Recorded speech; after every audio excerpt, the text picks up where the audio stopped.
I was thinking about the Gene Hackman and his wife Betsy's, situation which has been on the news a lot, as well as like the kids of Gene Hackman, adult, kids of Gene Hackman. And in one of the, clips of him, he reminds me of Gene Wilder. So I was thinking that was interesting. Because only so many people have that name, I guess, in the big lands of movies and stuff like that. Only like two. And it's spelled Gene, of course, as opposed to Jean, which I guess is more feminine, Jean. And I believe his eldest daughter, according to Wikipedia and some reports on the news, Elizabeth Jean Hackman, or whatever her married maiden name might be if she got married, she spells it with a feminine spelling. So anyway, so there's also the name Eugenia. That would be a feminine, Eugena. And also,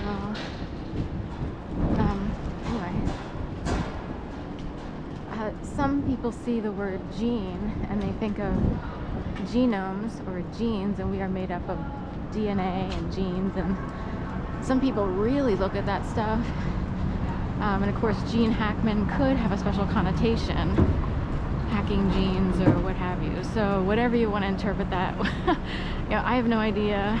I didn't really grow up with that sort of mentality. All I knew was you're supposed to survive somehow.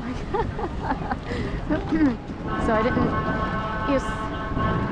science was part of our regular curriculum, but it wasn't like heavily pushed per se. And in fact, the idea of DNA really wasn't taught. I feel like it was like senior year of high school or even college when that information came out about reverse transcriptase DNA, and stuff like that. So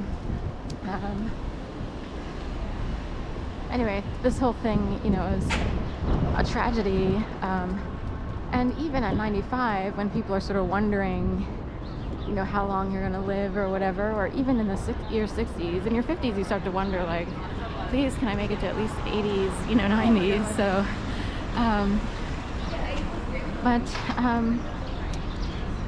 even at that age, no one wants to have a death that's kind of sketchy, questionable, suspicious, unless they're doing intel.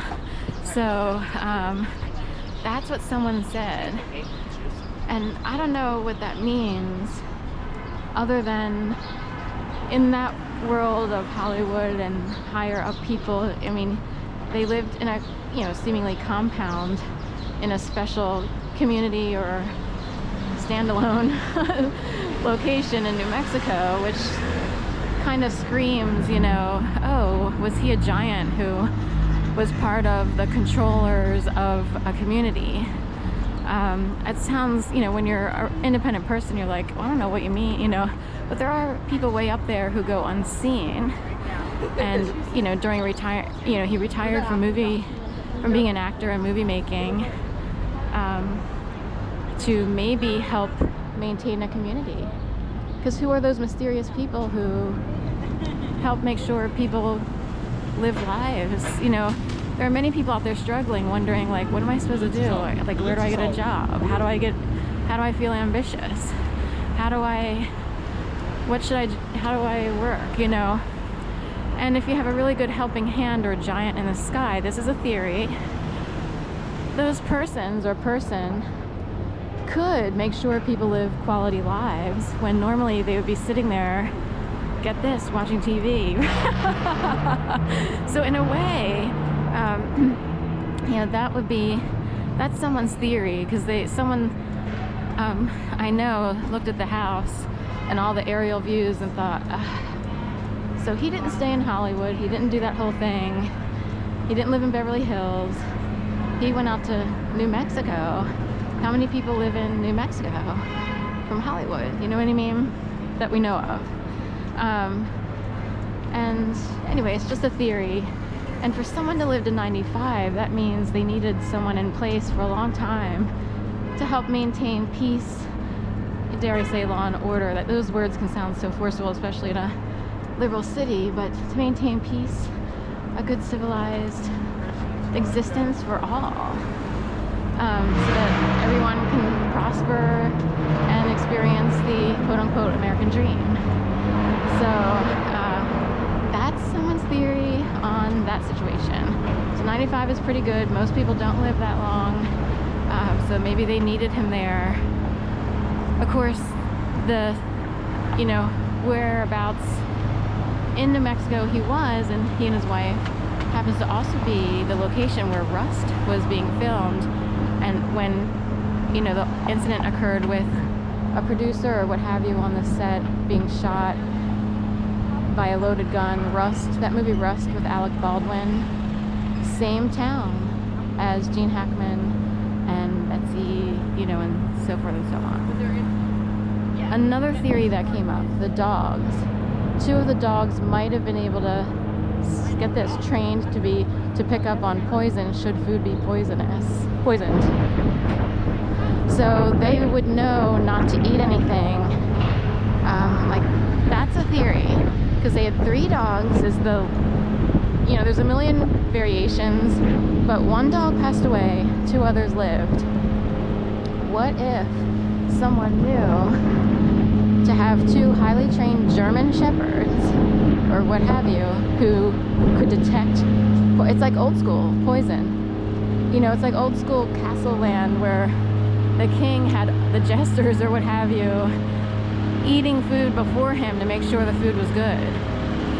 So in today's society, you can have dogs that are trained, very highly trained, to pick up on substances that no one wants to touch, because maybe it can't be detected by the human senses or what have you.